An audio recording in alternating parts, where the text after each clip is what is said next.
Hi, welcome back to day 2 of Christy's Beautiful Life 30 Days Sketches Series 12. This lovely sketch has been designed by Kathy Price. Sorry, squeaky chair. I forgot to mention yesterday's was by Kelly Hambrick Pyron. Okay, so I am stash diving again for this layout. I am just trimming the manufacturer strip off this photo plate piece of 12 by 12. I'm also gutting the middle because I want to use some of the B side for the other elements on the page, or the A side. I want to use the other side anyway. I do end up doing a couple of banners with both sides of that. I was going to do the triangular piece over the corner with the other side, the stripy side of that, but they're on the wrong angle, not like corner to corner like this lawn form piece, and it was just too much of a headache to try and figure it out, so I didn't do it. So I used the lawn form piece as well, which was in the Chanel Best of Both Worlds kit this particular month, which I chose as one of the pieces I was going to get. It's the same month that this photo play sheet was in as well. So yeah, it's all curated to work together when Shmal was picking the shopping list for us. Okay, so I'm just doing some banners now with the smaller label banner punch, and I've done these 1 inch, 3/4 of an inch and 1/2 inch wide. No, they're not. Yeah, they are 1 inch, 3/4 of an inch and 1/2 inch. And then this other piece of photo play with lots of clouds on it. It was a really dull day when we went on this day out. It's Bridlington, back in February. So I've cut these clouds out as my anchor points for my embellishment clusters. With these cameras, which I think were LE Studio, I think the white bits in the middle are supposed to pop out. There's little circles in the middle. I do actually leave them in because I prefer the look of it without seeing the photo behind the camera pieces. I've used that Bramble Fox title focus on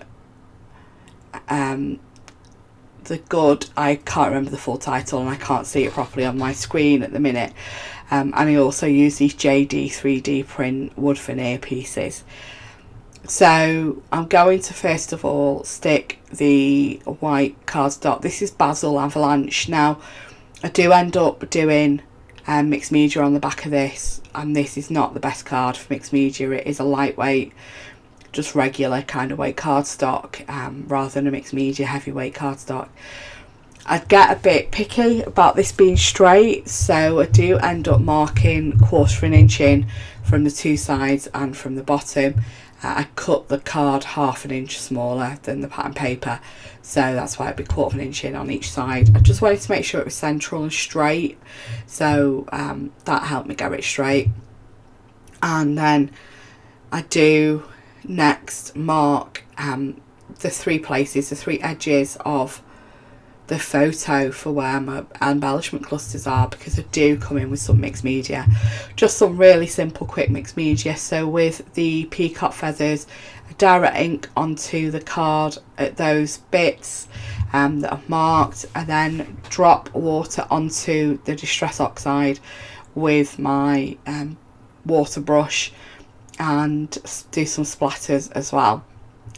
I do dry that off, so I use some tissue first of all to get most of the dampness up, and then I get my heat tool out just to make sure, because I want to stencil over the top of it, so I need to make sure that the ink is dry so that the stenciling goes on as a layer and doesn't blend in with the peacock feathers.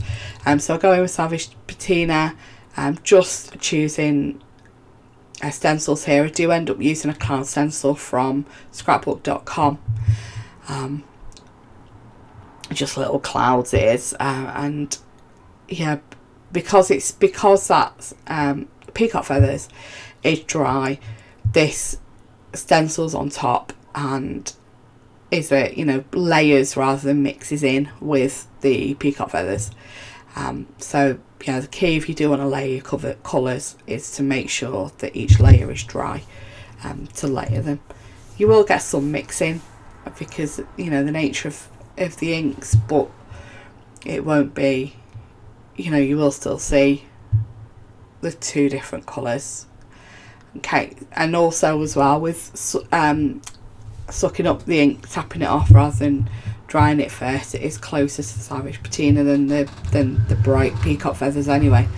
Okay, so just stick it. I decided not to raise these up today because of the embellishments that I am going to be sitting over the corners.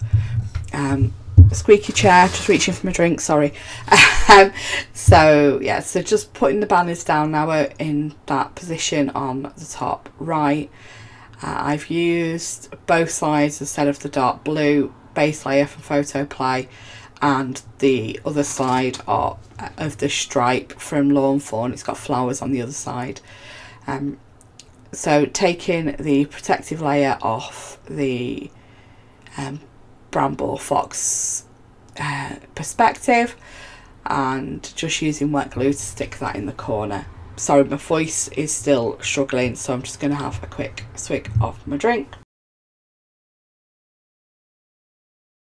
Sorry about that. I would normally pause the recording, but I can't reach the keyboard to hit space bar to do that. Okay, so just getting everything stuck down now. I do try it without the middle in the cameras. I decide I don't like it, so I do stick the middles back in, and then I'm sticking the wood veneer over the top of that, and just doing that for all three corners. So with the clouds, two of the clouds are cut from the edge of the paper, so because those ends are going to be tucked under the photo, so I just took one from the left side and one from the right side, and then the other cloud is from further in. Again, stash diving, as I said, just using up what I can from my older stash, and creating these page kits. I've used the little square that comes out of the flash on that camera to hold up the wood veneer that side, and just going to do my journaling. It's just talking about how when we did this day trip to Bridlington that we got to the cafe we usually park by just before they stopped serving hot food, and we didn't realise. So they brought our food out and everybody else was getting turned away, and then they actually started cleaning up and closing around us. So that's what my journaling's about. There's going to be tomorrow's page is going to sit opposite this in my album, and it's going to be talking about us going for the actual walk along the front, because it's the furthest I've walked along there in a long time. So just finishing off with some enamel dots now, and then that's going to be done. I'm just holding the enamel dots up to the pattern papers in the corner to make sure I'm picking some dots that seem reasonably right. I do end up actually doing the scallop piece under the corner, so I'm just cutting that now with an X-cut punch. I think that's the biggest scallop I've got. I was going to do the half circle thing that you see Sarah Davis doing on her layouts, but I don't have enough patience for that. So I use this scallop, and that's it. Please like and subscribe. Check out in the description for the playlist for the others, and all the sketches are in the Facebook group. Have a good day. Bye bye.